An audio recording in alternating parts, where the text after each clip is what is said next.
pagi, masih semangat? Memang kita harus selalu punya semangat. Kalau kita memiliki kekuatan semangat, maka menghadapi hidup ini semakin ringan. Kenapa? Karena ketika kita bersemangat, berarti kita punya pengharapan. Dan pengharapan itu pasti di dalam Kristus Yesus Tuhan kita. Sebelum kita mendengarkan renungan, mari kita berdoa bersama-sama. Bapa di dalam surga, kami berterima kasih karena kami tahu firman Tuhan itu terus-menerus yang memberi kepada kami dinamika semangat sehingga hidup kami makin hari makin penuh dengan kekuatan, makin penuh dengan gairah sehingga kami berpikir positif. Tuntunlah hidup kami dengan firman-Mu. Dalam nama Tuhan Yesus Kristus kami berdoa. Haleluya. Amin. Masih di dalam pembahasan kita, refleksi kepercayaan talenta. Kita akan belajar bersama-sama. Kemarin yang pertama kita sudah belajar tentang refleksi kepercayaan talenta. Kita belajar tentang hamba yang meremehkan hal yang kecil, yang kemudian pekerja yang jahat. Tapi di refleksi kepercayaan yang ketiga ini, bagian ketiga ini, kita akan bicara tentang respon salah terhadap sebuah kemurahan Tuhan. Kita akan membaca di dalam Matius pasal yang ke-25 ayat yang ke-28. Sebab itu ambillah talenta itu daripadanya dan berikanlah kepada orang yang mempunyai 10 talenta. Amin. Berbahagialah kita yang membaca kebenaran firman Tuhan, menyimpan, melakukannya.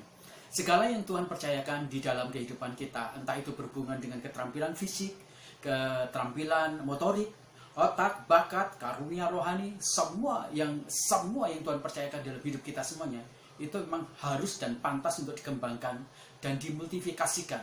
Segala yang tidak dimultifikasikan di pemandangan Tuhan itu adalah sebuah kejahatan besar. Mengapa? Karena itu menjadi sesuatu yang penting di dalam hidup kita semuanya. Jadi ketika Tuhan mempercayakan kepada kita sebuah kepercayaan besar, tanggung jawab, kemudian kemampuan, talenta, karunia-karunia, apapun juga Tuhan percayakan dalam hidup kita semuanya. Di sana harus ada satu tanggung jawab, kita harus mengembangkannya sehingga kita bisa bermultifikasi. Jikalau kita tidak bisa mengembangkan itu semuanya, kita dianggap sebagai pribadi yang sangat jahat. Kenapa? Karena kita pada dasarnya diberi kemampuan untuk bereproduksi. Kita memiliki produktivitas yang luar biasa. Nah, hari ini kita belajar bersama-sama dari sebuah kebenaran firman Tuhan, ya, dari refleksi kepercayaan talenta, ya.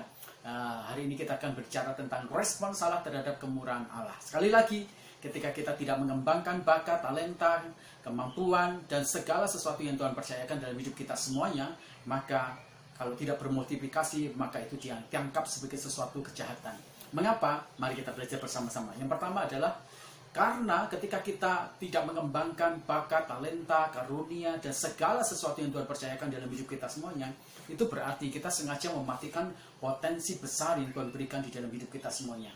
Potensi yang Tuhan berikan dalam hidup kita seperti makhluk hidup. Dia dapat bertumbuh hingga besar dan kemudian dapat bermultiplikasi atau beranak pinak, ya. Dan kemudian dapat membuat kita menjadi orang yang ahli dan cakap luar biasa.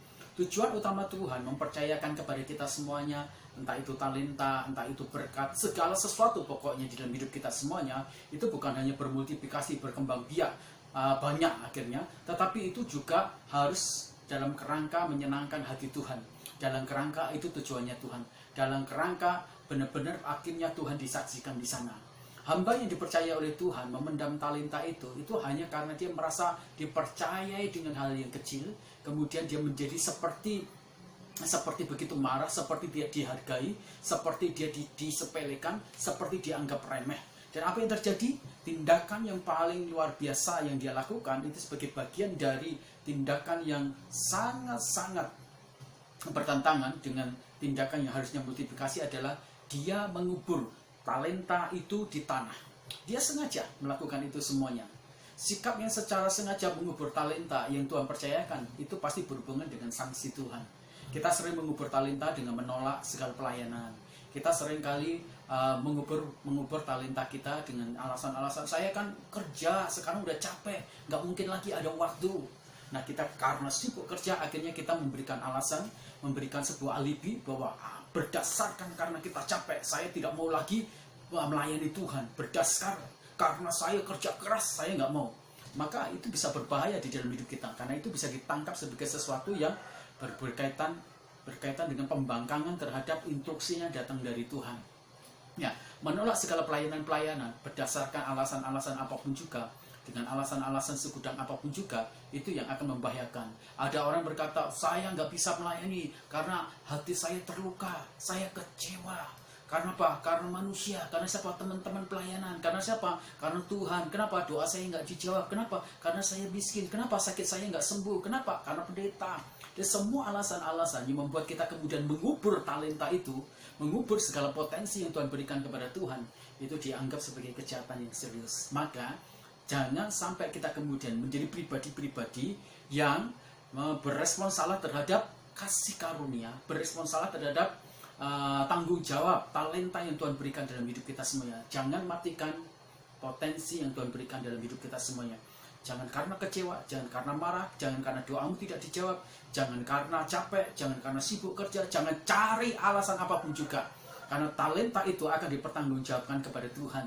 Karena orang yang mengubur dengan sengaja, menolak semua pelayanan, menolak tanggung jawab, dan kemudian dia sibuk menguruskan dirinya sendiri, maka Tuhan akan menuntut semua hal yang dipercayakan. Entah itu berkat juga. Ada orang yang diberkati Tuhan, kemudian dia katakan, nggak mungkin dong, saya kan yang kerja keras, enak saja nikmati, enak saja orang-orang lain nikmati hasil kerja keras kita. Ingat baik-baik, di semua berkat yang Tuhan berikan, baik itu lewat kerja keras kita, di sana ada tanggung jawab yang Tuhan tuntut. Baik itu memberkati gereja Tuhan, memberkati orang-orang yang lain.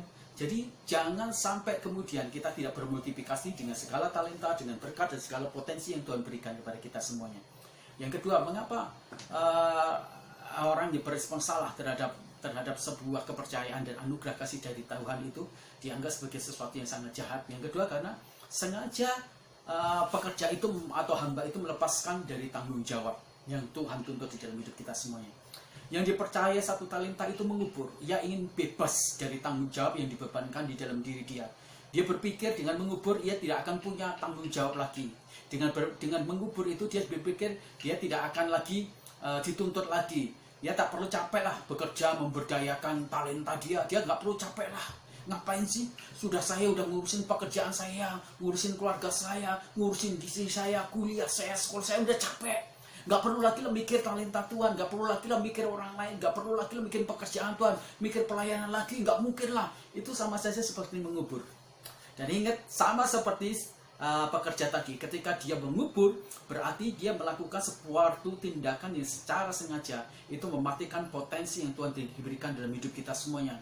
Dan ingat, ketika dia berusaha mengubur, kita merasa bahwa kita lepas tanggung jawab dan tidak bertanggung jawab. Nah, apa yang terjadi? Maka Tuhan akan menganggap itu sebagai pembangkangan terhadap perintah dari dia sendiri. Di gereja itu kadang-kadang begini Bapak Ibu, ada banyak orang-orang yang menuntut hak di dalam gereja. Nuntut harus diperhatikan, nuntut harus diperhatikan, nuntut harus diperhatikan. Tapi tanggung jawabnya nggak pernah, kewajibannya itu nggak pernah dilakukan. Ya gembala harus begini dong, harus perhatian ini semuanya. Tapi tanggung jawab dia, kewajiban dia terhadap gereja sama sekali nggak pernah ada. Nah itu akhirnya, setelah itu apa yang terjadi? Akhirnya dia nggak mau lakukan apapun juga untuk gereja. Tapi ingat baik-baik, lepas dari apapun juga, setiap orang yang tidak bertanggung jawab, ingin melepaskan dari tanggung jawab, itu dianggap sebagai pembangkangan terhadap perintah raja di atas segala raja. Tuhan sendiri yang mempercayakan. Dan satu saat Tuhan akan menuntut pertanggungjawaban dari apa yang telah dia percayakan dalam hidup kita semuanya. Nggak peduli itu satu, nggak peduli itu dua, siapapun juga yang dipercayakan Tuhan, entah itu berkat, entah itu talenta, entah itu kesehatan, entah itu kepintaran, entah itu kecakapan, kalau itu tidak dipergunakan untuk pekerjaan Tuhan dan bermultiplikasi sehingga pekerjaan Tuhan berkembang, maka Tuhan akan tuntut itu semuanya. Dalam gereja kita dipercayai juga untuk melayani. Dalam pelayanan, termasuk semua jemaat harus bertanggung jawab. Tuhan tidak peduli, ya. Tuhan tidak peduli, ya. Tidak peduli apakah kita itu akan bertanggung jawab atau tidak, misalnya atas diri kita sendiri atau apapun juga. Tuhan nggak peduli dengan banyaknya alasan-alasan di dalam kita semuanya. Entah kita kecewa, entah kita marah. Ingat, Tuhan tidak peduli dengan itu. Yang Tuhan tuntut adalah kita memang harus membudidayakan, memberdayakan talenta dan memultiplikasikan. Ingat, Tuhan tidak peduli dengan segala perasaan-perasaan kita yang seringkali mengalami kecewa. Enggak, Tuhan hanya peduli bahwa apa yang dia percaya itu bagian dari tugas dan tanggung jawab, karena Tuhan tahu kita mampu. Kalau itu tidak dilaksanakan, maka Tuhan akan marah. Nah, mengembangkan talenta mengembangkan talenta yang Tuhan percayakan kepada kita semua, itu adalah bentuk ketaatan kita, bentuk penghormatan kita, penghargaan kita terhadap Tuhan. Jadi apapun juga, mari kita menjadi orang-orang yang tidak cuek, ya, lepas tangan, tidak peduli terhadap pelayanan, terhadap gereja, terhadap masyarakat, terhadap orang-orang yang susah, kita nggak peduli. Jangan sampai itu semua terjadi. Kenapa? Karena Tuhan akan tuntut. Yang lebih menakutkan lagi, Bapak Ibu yang dikasih dalam Tuhan, ketika pekerja yang jahat atau pekerja yang menimbun talenta dia dan menguburkannya, apa yang terjadi? Di sana Tuhan menuntut itu semuanya, dan Tuhan menghabisi dia sehingga dia tidak punya apa-apa lagi. Perhatikan baik-baik apa yang Tuhan percayakan dalam hidup kita semuanya, dan ketika kita berusaha menguburnya, menolak segala tanggung jawab, sehingga kita kemudian tidak produktif, sehingga kita tidak mengembangkan, tidak memultiplikasikan, dan tidak menjadi saluran berkat, dan tidak memberikan jadi saluran berkat, dan tidak memberi kesempatan kemajuan dari diri kita atau gereja atau orang lain, maka satu saat kita akan dihabisi, apapun juga dalam hidup kita semuanya. Maka belajarlah dari kebenaran firman Tuhan, refleksi kepercayaan dari talenta itu sendiri. Kiranya kebenaran firman Tuhan di bagian 3 ini menguatkan lagi, supaya kita jangan berespon salah terhadap kasih karunia, anugerah kepercayaan Tuhan dengan talenta, dengan berkat, dengan kesehatan, dan segala sesuatu yang Tuhan percayakan dalam hidup kita. Tuhan memberkati kita semuanya. Mari kita berdoa. Terima kasih Tuhan, kebenaran firman Tuhan di refleksi kepercayaan talenta ini menguatkan lagi untuk kami tidak salah respon dengan apa yang Tuhan berikan. Tuhan, kami tidak mau mengubur talenta kami, tidak mau mematikan talenta kami, dan kami tidak mau menjadi pribadi yang tidak bertanggung jawab terhadap apa yang Tuhan berikan kepada kami. Dengan bakat kami, dengan kesehatan kami, dengan kepintaran kami, dengan talenta kami, bahkan dengan berkat rohani, berkat jasmani yang Tuhan percayakan, supaya pada akhirnya kami bermultiplikasi, berproduktivitas luar biasa. Terima kasih.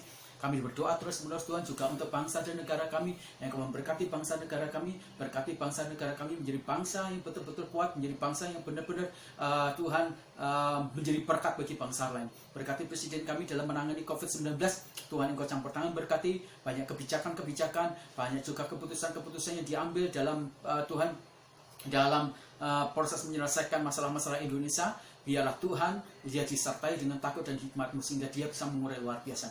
Tuhan memberkati juga Tuhan untuk perekonomian bangsa dan negara kami yang terimbas oleh COVID-19 ini, juga kekuatan kesehatannya juga Tuhan Kau pulihkan. Berkati juga Tuhan untuk keluarga-keluarga kami, jemaat-jemaat kami, mitra kami, sponsor kami yang berhubungan dengan dunia bisnis mereka, dunia pabrik mereka, dunia perusahaan mereka semua. Tuhan Kau campur tangan, berkati berlipat kali ganda sehingga mereka semuanya bisa membangun usaha mereka dan memulihkan, dan bisa menjadi saluran berkat bagi pekerjaan Tuhan, bagi orang-orang yang susah, juga menjadi saluran berkat bagi banyak orang. Tuhan Engkau memberkati Tuhan untuk para dokter, para suster yang menangani COVID-19 supaya mereka terjaga dan tidak terpapar. Memberkati obat antivirus COVID-19 sudah ditemukan supaya bisa terproduksi dan banyak menolong bukan hanya bangsa Indonesia tapi bangsa-bangsa di dunia ini. Tuhan memberkati kota kami Cipanas, memberkati bupati, memberkati camat, memberkati lurah, kepala desa, memberkati RW RT, Engkau memberkati mereka semuanya supaya bisa memimpin kota kami dengan baik. Engkau memberkati juga Tuhan untuk usaha-usaha yang dilakukan di kota kami Cipanas, baik ini agrowisata, agrobisnis, niaga, juga kemudian perikanan, perkebunan, pertanian, peternakan. Tuhan Engkau campur tangan sehingga kondisi ekonomi di kota kami makin melihat. Tuhan Engkau memberkati gereja-gereja yang ada di Cipanas dilawat oleh Tuhan. Tuhan Engkau memulihkan lagi konflik-konflik historis yang terjadi di antara hamba-hamba Tuhan dan gereja-gereja Tuhan, karena itu menjadi satu penghambat untuk kami bisa bersatu, menjadi satu penghambat untuk lawatan Tuhan terjadi di Cipanas. Sehingga Tuhan, kami berdoa supaya ada kerendahan hati, supaya ada Tuhan pengampunan di sana, sehingga akhirnya gereja-gereja di Cipanas dilawat oleh Tuhan. Kami berdoa untuk gereja kami, Tuhan lawat gereja kami, pulihkan gereja kami. Kami rindu untuk memiliki sebidang tanah, kami rindu untuk memiliki gedung. Tuhan, Engkau adalah supplier gereja kami. Kami nggak tahu di mana caranya kami bisa kemudian Tuhan membeli tanah itu. Tapi satu yang kami percaya, Engkau adalah Allah yang sanggup untuk mencukupkan kebutuhan-kebutuhan gereja kami, Tuhan. Kami percaya itu semuanya. Tuhan juga Engkau memberkati pertumbuhan iman, pertumbuhan rohani dari jemaat kami, karakter jemaat kami, sehingga pada akhirnya kami makin hari makin tumbuh menjadi dewasa di dalam Tuhan dalam segala aspek hidup kami. Terima kasih. Kiranya berkat rohani, berkat jasmani menyertai kami semuanya pagi ini, Tuhan. Haleluya. Amin. Tuhan Yesus memberkati kita semuanya. Selalu kita menjadi orang-orang yang bertanggung jawab. Dahulu karena kewajibanmu, maka hak akan menyusul. Jangan menuntut hak karena kewajiban engkau tidak akan dapatkan. Tuhan memberkati kita semuanya. Ketika kita melakukan tanggung jawab, berkat Tuhan akan disertakan dalam hidup kita semuanya. Amin.